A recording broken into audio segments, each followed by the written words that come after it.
Haribo, Bo, Haribo.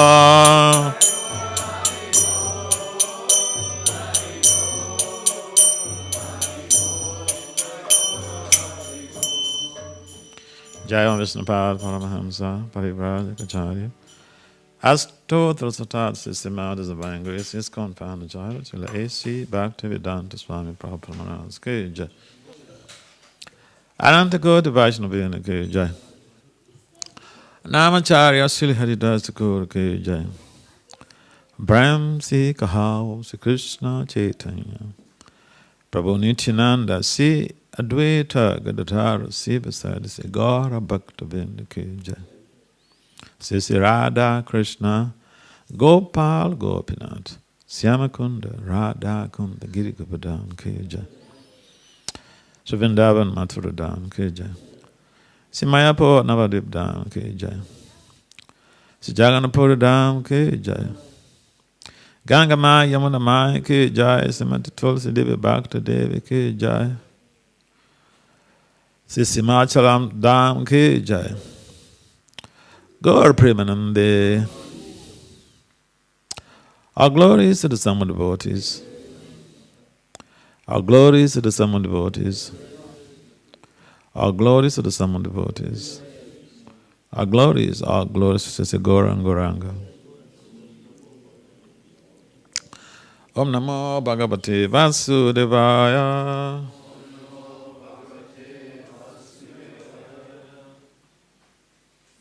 Om Namo Bhagavate Vasudevaya. Om Namo Bhagavate Vasudevaya.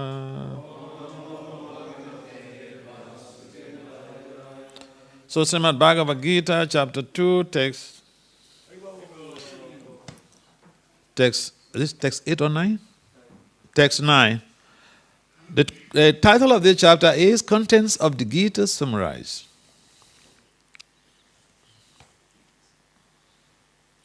Sanjaya Huvacha Evam Uktva Risikesham Godakesham Parantapaha Nayotsya iti Govindam Uktva Tushnim Babhuvaha. Sanjaya Uvacha Evam Uktva Risikesham Godakesha Parantapaha Nayotsya iti Govindam Uktva Tusnim Babhuvaha. Sanjaya Uvacha Evam Uktva Risikesham Godakesha Parantapaha Nayotsya iti Govindam Uktva Tusnim Babhuvaha. Can someone try?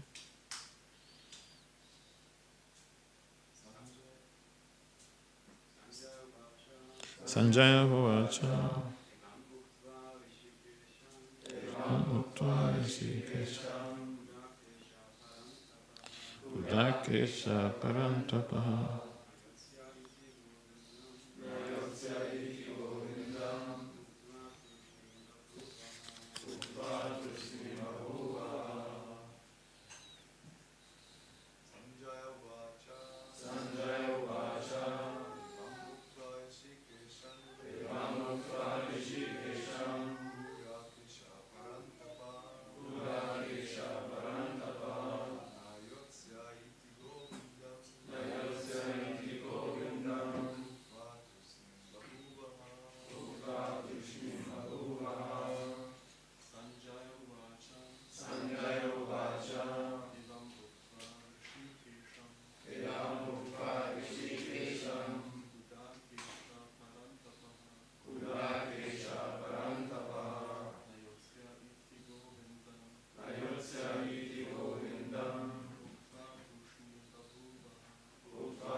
Our ladies?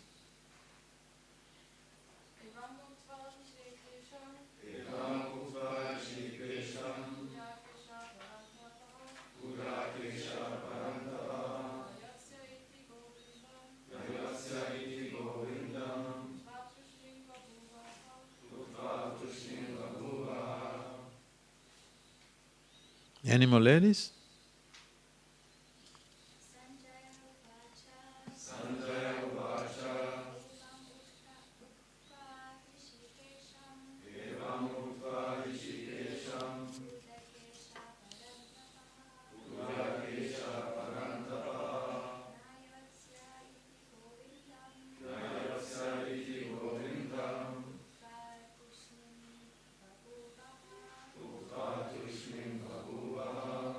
Just one more for ladies. Match with the men. All right. The men have defeated you? Okay.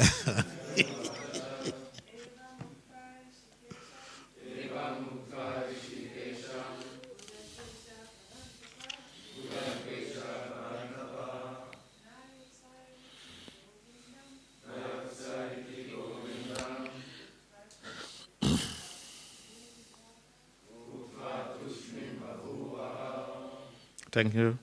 Word for word translation and purport by His Divine Grace is confounded Acharya Srila A.C. Bhaktivedanta Swami Prabhupada Maharaj Ki Jai. Srila Prabhupada Ki Jai. Sanjaya Huvacha. Sanjaya said. Evam does.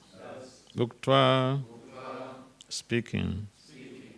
Rishikesham unto Krishna, the master of the senses. Gudakechaha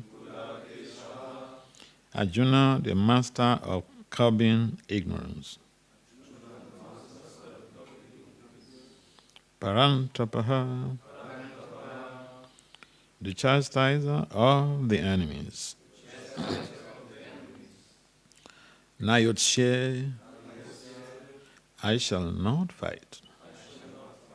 Iti does. Govindam, unto Krishna, the giver of pleasure to the senses. Uktva, saying. Rusnim, silent. Babhuva, became.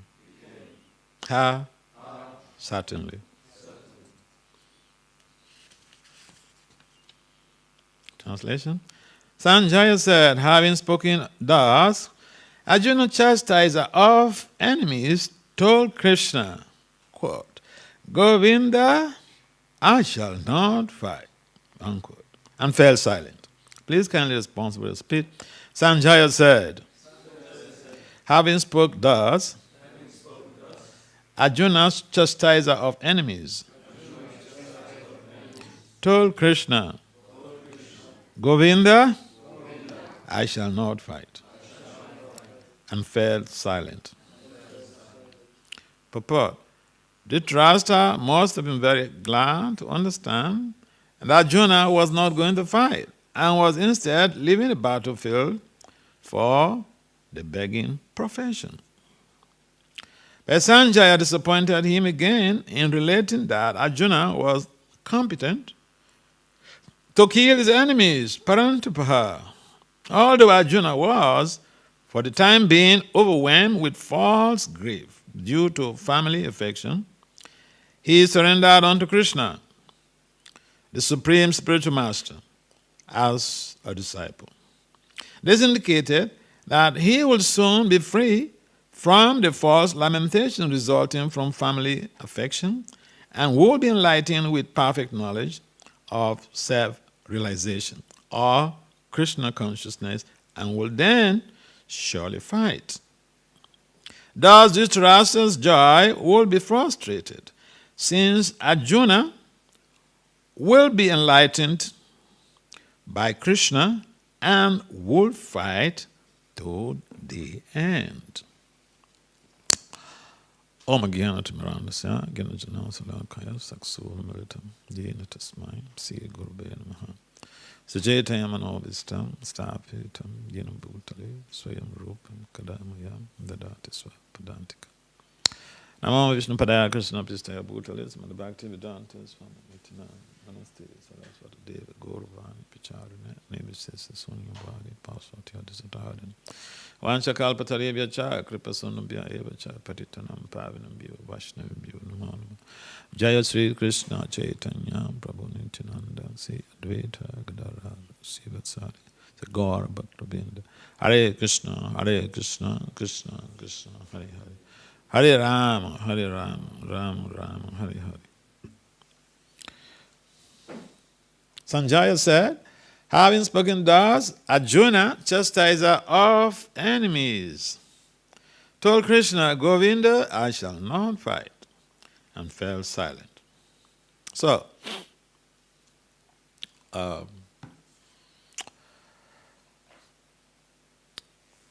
this is the continuation of Arjuna's horrible situation of not being able to pick himself up with self-emotional courage. So we find in most cases people lack the self-emotional courage, and secondly because of identity crisis. In fact, the root cause of all of Arjuna's problems were basically rooted in identity crisis. Now he has to do something for Krishna. Krishna has given him some instruction. And traditionally speaking, instruction from the spiritual master in most cases may not be very palatable. But the disciple has to execute the instruction, because that basically implies that the disciple will be empowered, because instruction is also encapsulated with empowerment. So initially Arjuna was not aware of this very basic foundation of self-empowerment. And therefore he was he was proposing different type of arguments based on logic. And but then he found that he was simply reading with morose and dejection. And until Arjuna came to his senses, come to realize, well, I can't really be by myself. I can't do anything by myself. I have to recline on the mercy of Krishna to be able to prosecute these goals. It was only then that Arjuna picks up the emotional courage to be able to become a warrior of proof courage. And so the tendency is always there that something is difficult and we want to give it up. I remember some time ago when I was younger, so I visited a home, and our home they were hosting their spiritual master, husband and wife. And so I was waiting for this family to come out so I can greet him. And then when he was coming through the lobby, I heard the wife saying, Maharaj, that we cannot do. In other words, the instruction is too difficult for us. We cannot do. Oh yeah. Instructions are like the test of time. If you pass the test, you'll be upgraded. If you fail the test, again you have to risk coming back to retake that test. That's what happens in colleges and universities. The professor doesn't necessarily mean that he's capricious. He has the best interest of the student at heart. But then, before they get promoted, they have to give them some tests. So Arjuna was bewildered with confusion, and in that process, he was unable to make a very result-oriented decision. So, here he says, he declares to Krishna, "My Lord, I cannot fight. I cannot do this. It's too difficult for me." So the spiritual master may give us instruction, and then we wonder, why is he doing this? He doesn't know I cannot do this.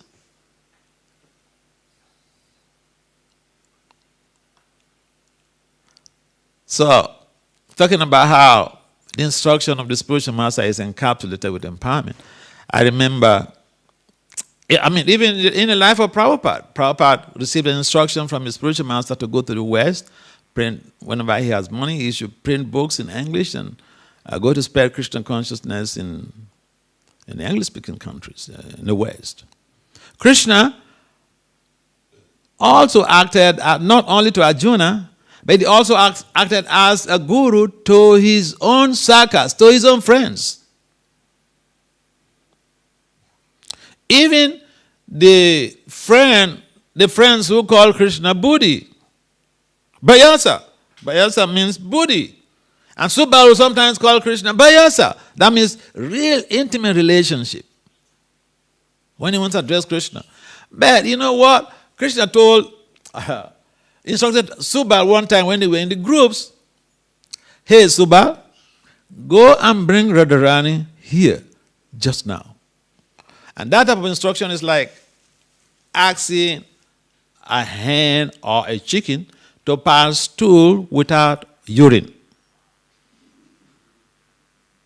Have you ever seen a chicken or a hen pass stool without urine? It does those two things at the same time. So Arjuna did not question, Subha did not question Krishna. "Hey, Bayasa, what is this? You asking me to do this? You know it is impossible." No, he didn't say that. He went ahead. Without any hesitation, he went ahead. He went to Radharani's home, Abhimaya's home. And as he was going, Krishna gave him some intuitive ideas on how to go about executing that order.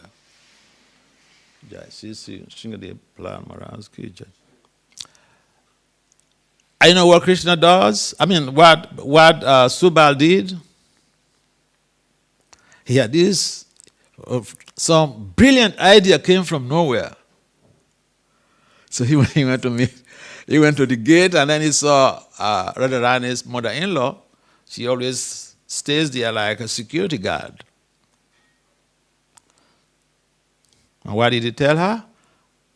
He said, "Mother, one of my calves strayed away. Can I check in your barn to see if it strayed there?"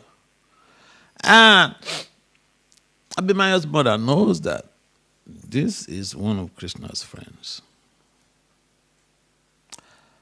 So she gave him the permission, but with a warning, "Go into the barn, you check as quickly as possible, and I want to see you out of this place quickly." So Subal went in, and he went straight. He didn't go to the barn. He went straight to Radharani's chambers. And where he met all of these gopis, Radharani, and everyone was surprised in the chambers. "How did you get here?" No need for questioning. "Look, I came with a mission. Krishna wants you right now."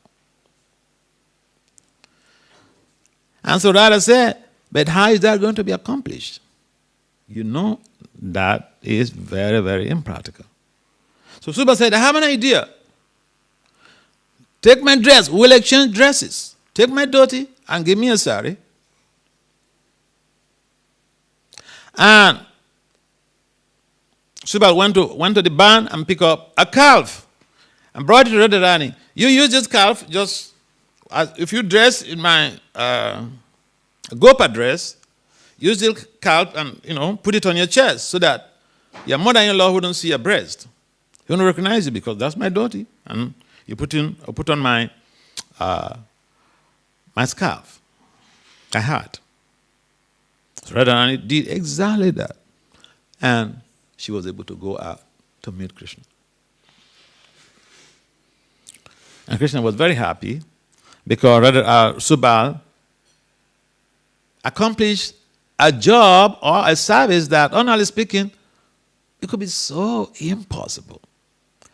So Arjuna here was completely mesmerized because all along he was thinking he is by his might and by his erudition in the scriptures. Arjuna was also very scholarly. This day, the generalissimus, and even in America, before you become a general, some of the generals have PhDs in American military.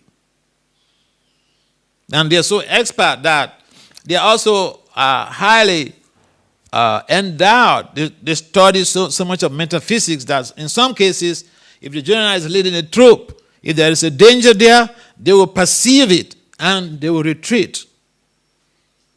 Knowledge, practical and applied knowledge, is a means for salvaging the jiva from the clutches of material inebriety.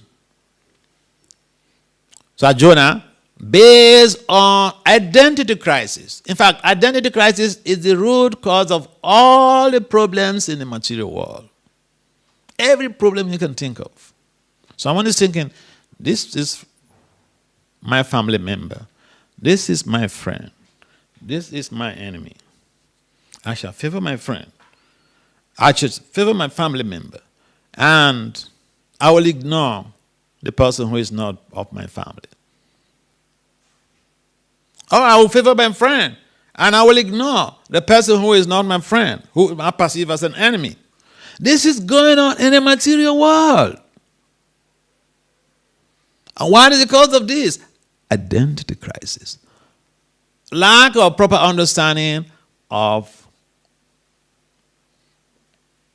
what is the difference between the body and the life force within the body.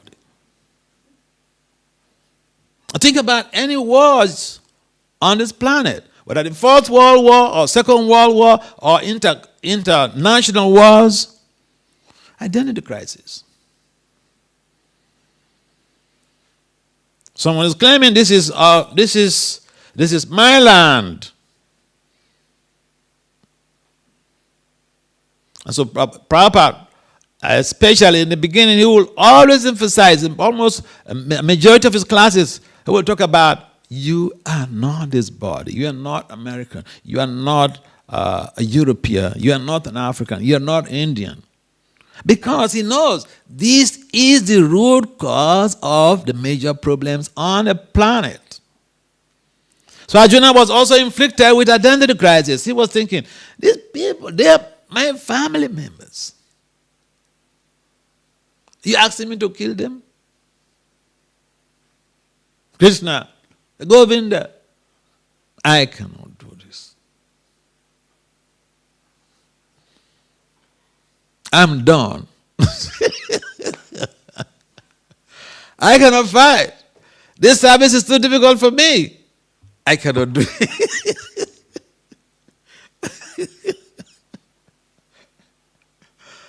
So, we have to understand. You see, to repeat these stories is one thing. To implement, see, basically, we have three phases of knowledge.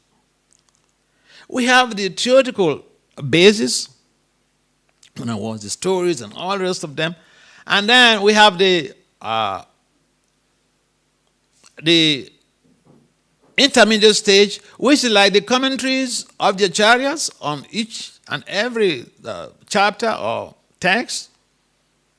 And then the third stage is the application, where we integrate the theoretical frameworks and the commentaries and apply that in our own lives to be able to create a spiritual or devotional transformation.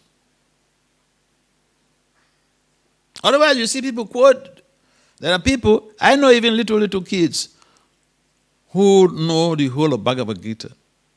6 years old, they know the whole Bhagavad Gita. Knowing the whole Bhagavad Gita is very purifying. Reciting the whole of Bhagavad Gita is super purifying. But even beyond that is the application of even one line of the Bhagavad Gita verse.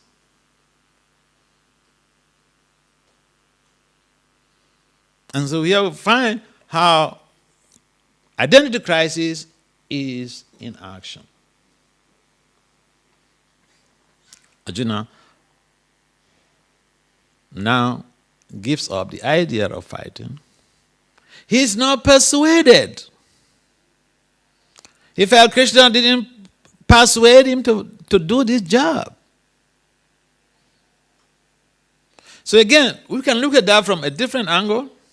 If we want to ask someone to do something, to give someone an instruction to do something as an imposition that is one thing, but to be able to give the instruction based on persuasive strategies, that is another thing. Say you're a temple commander, and then somebody, you have to tell a devotee to do a particular thing. And if you're not able to persuade them, they may do that thing with a grudge. Yes, he said it to do that. But here is the implication. If they continue to do that service with a grudge, at some point in time, they could be traumatized. And so there are so many skills that we need to learn because we live in communities. Community comes from two words. Commune, that means empathic communication, and unity. But Arjuna, Krishna advanced all of those strategies to Arjuna, to convince Arjuna, but because Arjuna's problem was resting on identity crisis, he could not take it. So we may have all the best of advice,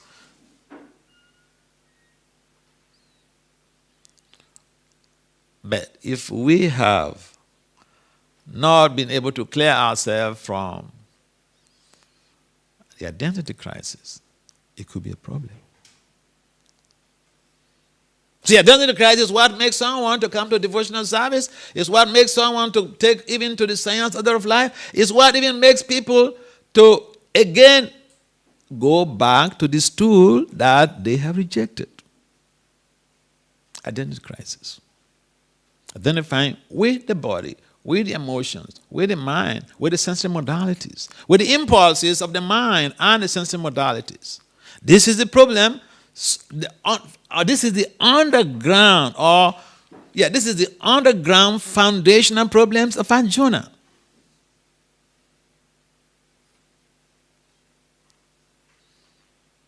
So it is important for us to understand that we're living in a community, and the community is spiritual knowledge based.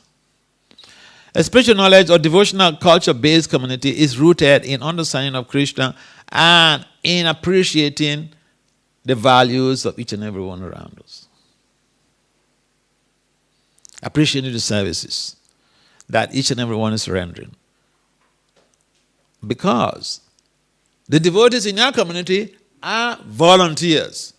And it's more difficult to actually to govern volunteers, to manage volunteers, especially in a faith-based non-profit. It is more difficult than having to manage employees in a Fortune 500 company. Oh, yeah.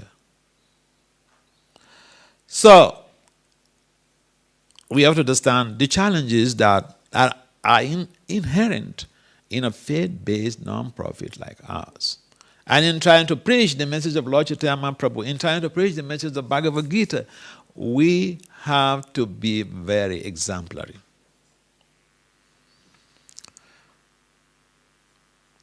And the power of persuasion has to be cultivated. Otherwise, we go about ordering people and they feel repugnant.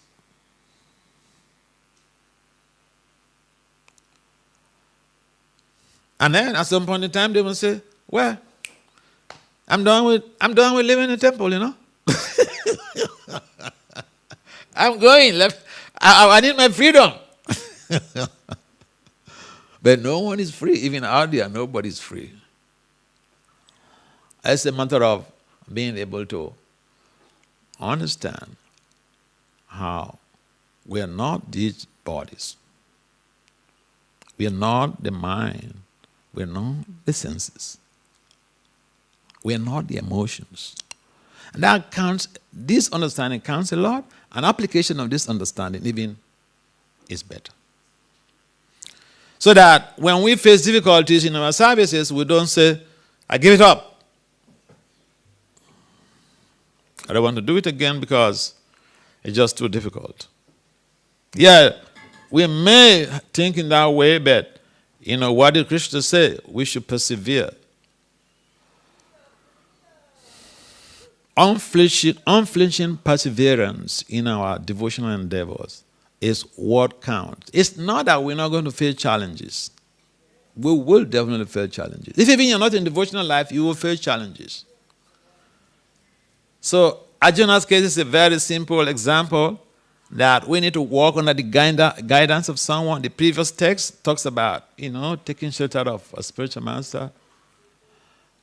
Because in most cases, our sensory modalities and the dictates of the mind alone do not create a conducive environment for decision making that are result oriented in the long run.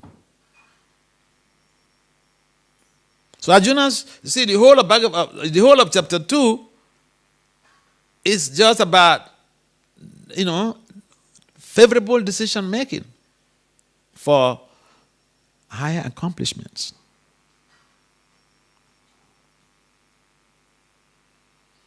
Because in whatever endeavor, whether we are working in the corporate world or we are staying in a temple, we will be driven sometimes to the brink of disaster.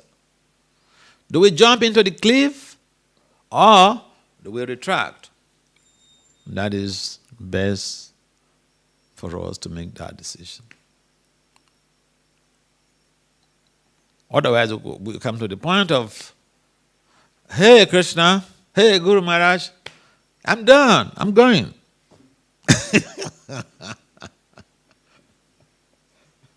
I've seen people, they take initiation today.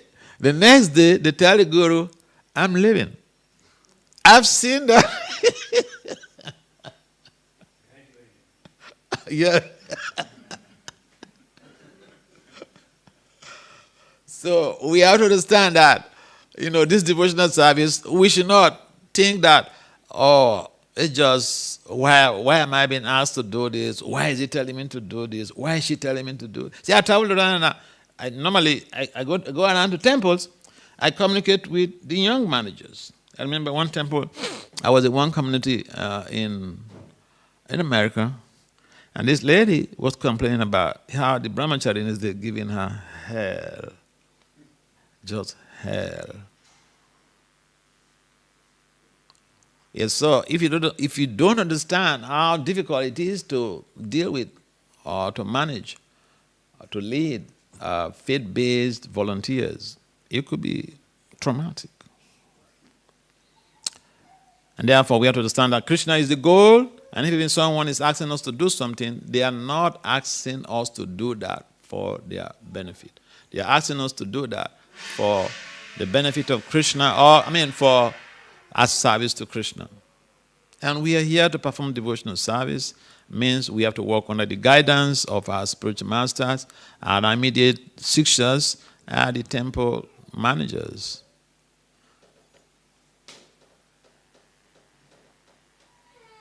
If we work properly, collectively, together, we will always attain the mercy, the silent glance of Srila Prabhupada and Nrsimhadev. So, are there any comments or questions? Yes.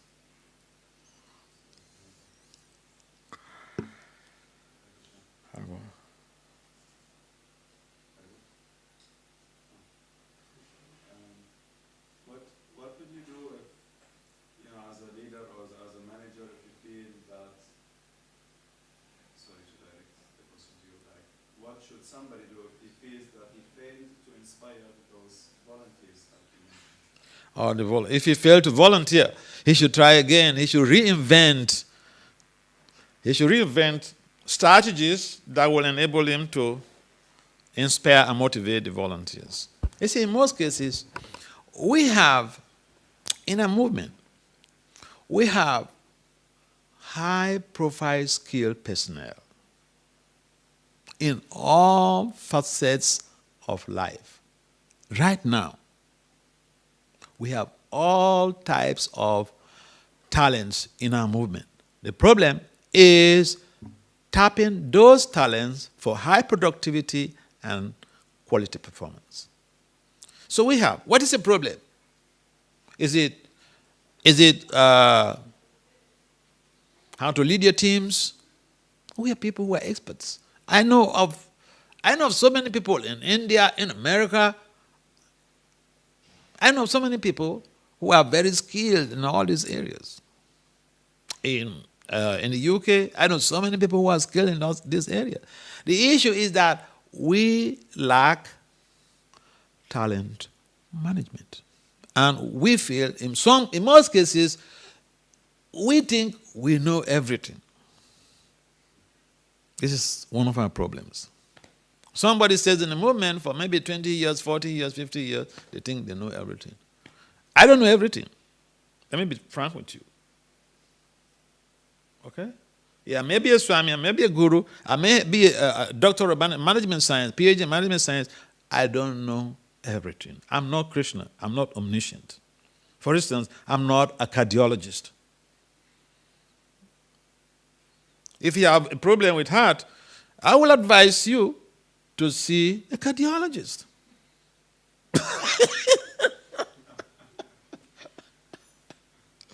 So let's stop assuming that we are the be all and end all. We know everything, because you see, this is one of the misconceptions. They say sometimes we advocate this type of ideology that you're a devotee, you know Krishna, you know everything.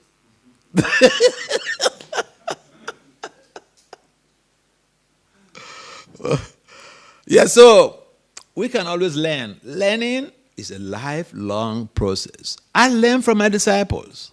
I learn from my mentees, even young people. I'll give you an example. I was communicating with one professor. I was going to go to one country. So I'm communicating with one professor, head of department for political science in a federal university. So she was trying to arrange a faculty presentation for me in their university. So I put her on a WhatsApp group with some of my mentees. And then I had one young mentee, but she's very talented, okay? I made a statement. I made a statement to this professor, and that mentee, she inboxed me to say, Maharaj, what you told this professor is very wrong.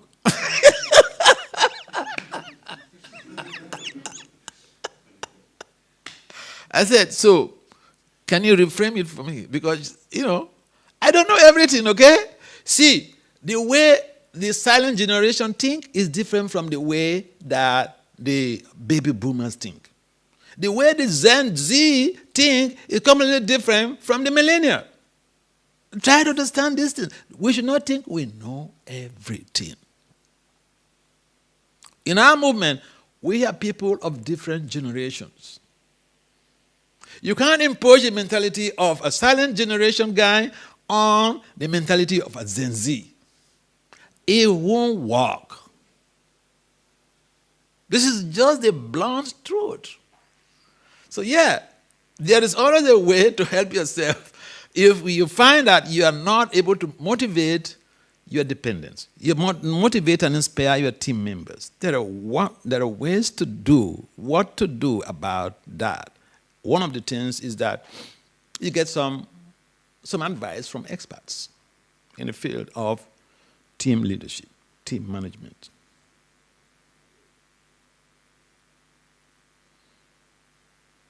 You don't give up like Arjuna. Hey, Krishna, I'm throwing in the towel.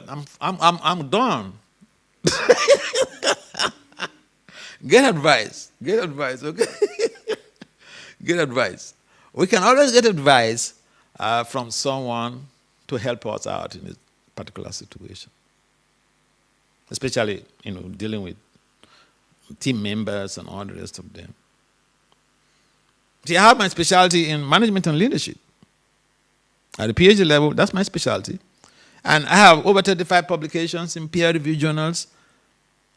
And so to have even one publication in peer-reviewed journals, you ask any professor, that's not a joke. So yeah, there are people who can help you. If you seek the help, you will get it.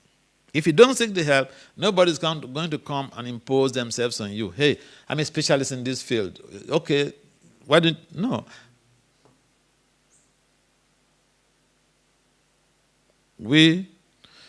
Even spiritual knowledge, you want to clarify yourself of some ambiguities. What does Krishna say? Tad vidi pranipathena. Make inquiries. Render some service. Make some humble inquiries. If you don't make inquiries, someone is not going to come and impose themselves on you. Most people will not impose themselves on you. I will reframe my language. Most people will not impose themselves on you. There are some people who may try to impose themselves on you, which is a violation of fundamental human rights.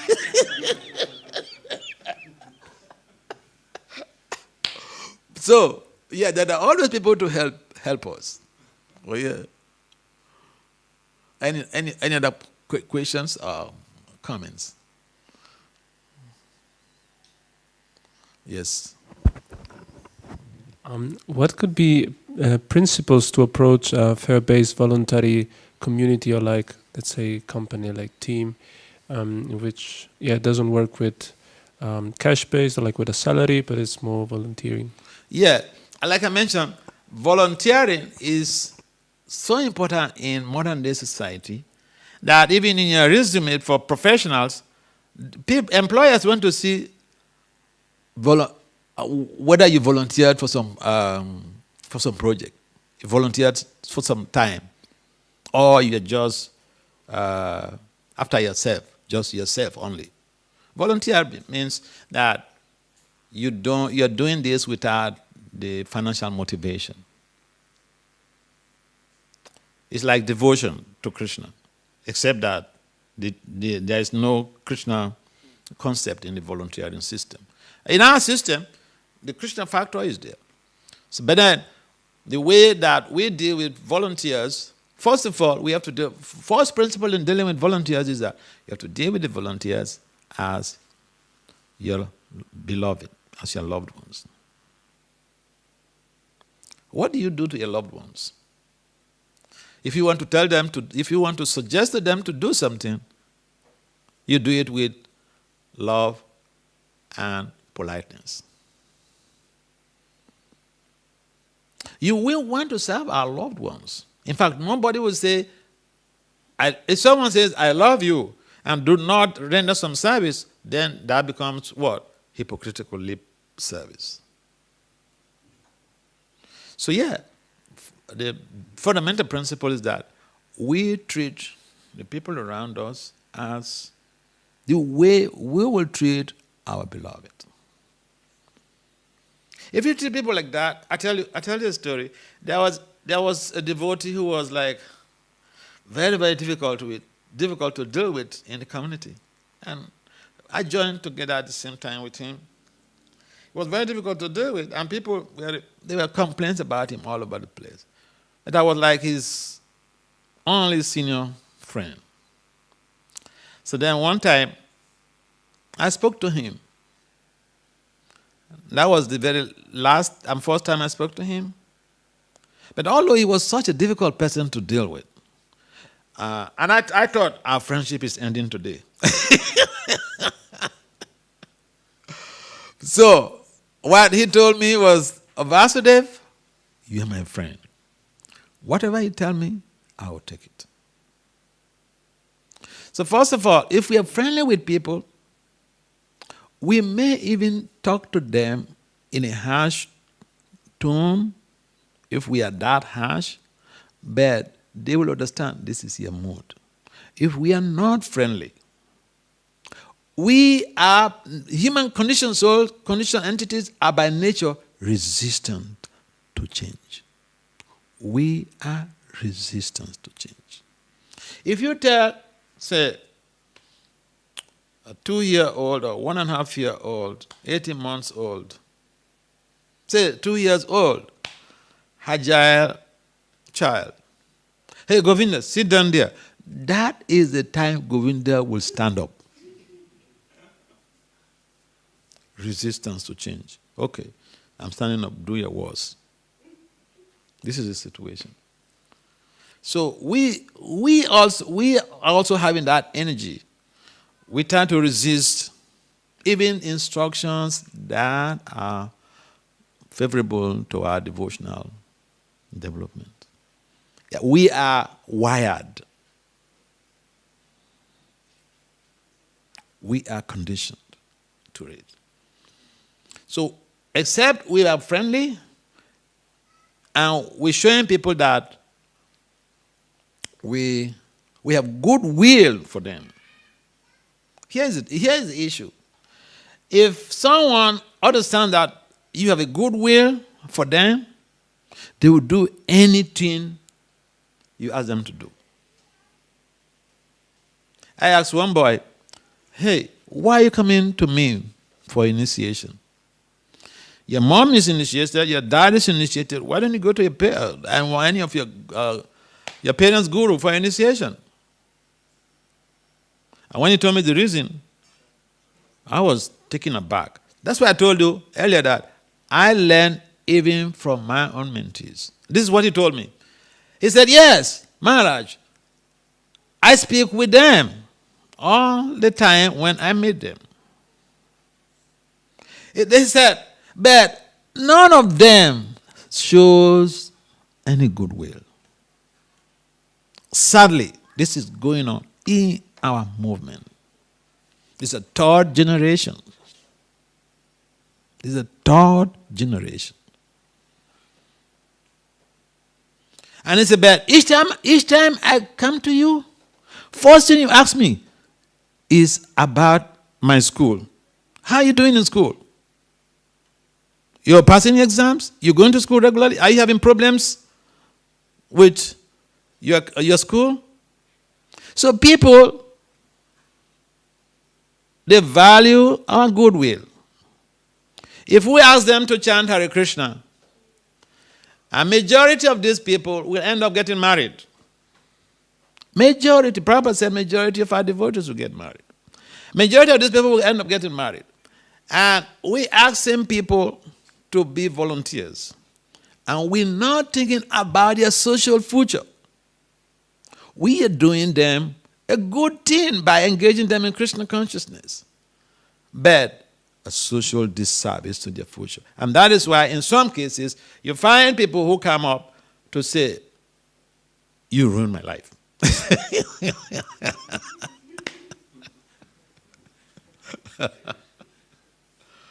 We didn't ruin anybody's life. We have to be very much expert in guiding people on the path of devotion and to be able to inspire them so that In the future, they don't come to point accusing figures to us that we ruin their lives. They forget the merits they have in Krishna consciousness, their devotional merits. They will only be looking at the social vantage point. We should take into consideration because we are social animals. Who amongst us wants to live in isolation? I want to live in isolation. Tell me. Raise up your hand. I want to live in isolation. Isolation is one of the causes of suicides, especially in the prison. If a prisoner does something funny, you know what the wardens will do? They put him in a cell in isolation. And very quickly they will commit suicide. So we need teams to work with. We need families to work with. See, we have a community, but the family is the nucleus of our community. Oh yeah. See, we have produced, in our movement, we have produced wonderful scholars, wonderful Kirtanias. We have not produced one single sannyasi in our movement. Inside our movement. All the scientists you are seeing, they are from outside. We are from outside. Oh yeah. Now, we should go to the next step. We should go to the next step. It's time to produce highly evolved souls in our movement. And that will depend on the householders. To be a householder entails a lot of responsibilities. To be a manager entails a lot of responsibilities. And for the community to function, for the international society to function very nicely, we should get to a level where we understand that our society's development is resting on the purity, the development of the family. Sometimes we neglect this. And this is a community. This is supposed to be a Grihastha community, a major aspect of it. So let's be real. Let's be practical. So back to your point, how to deal with people, faith-based, in a faith-based non-profit, treat each and everybody around you as if these are the very people you will end up your life with on your deathbed. If you're on your deathbed, you're helpless. The people around you, I need water. They are the ones who have to show the love for you. So we have to treat people around us nicely. As soon as we begin to think, well, I am the controller because I'm very powerful. Ishvaruham. Siddham. We are getting into trouble. So it's a very simple strategy. And I would advise, that people get to the basics. You see, sometimes we think, we're very, very advanced. And we forget that the basics are what constitutes the formation of our advancement.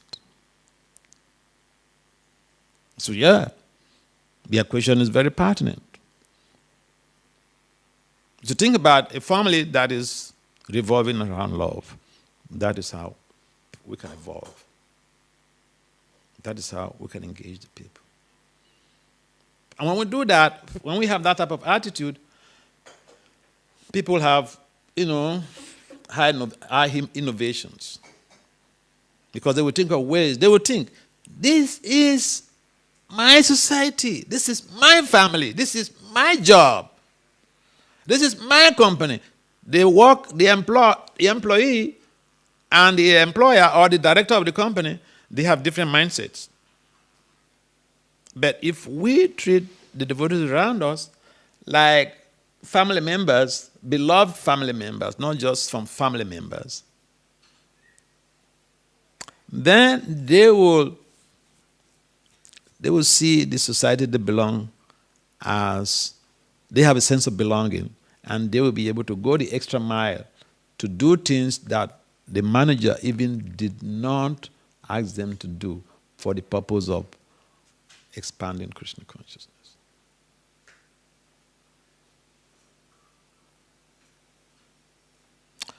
All right, I think it's about an hour already.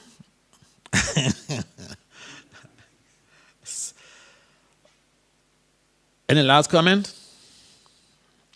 Okay. Tomorrow is another day. Srila Prabhupada ki jai.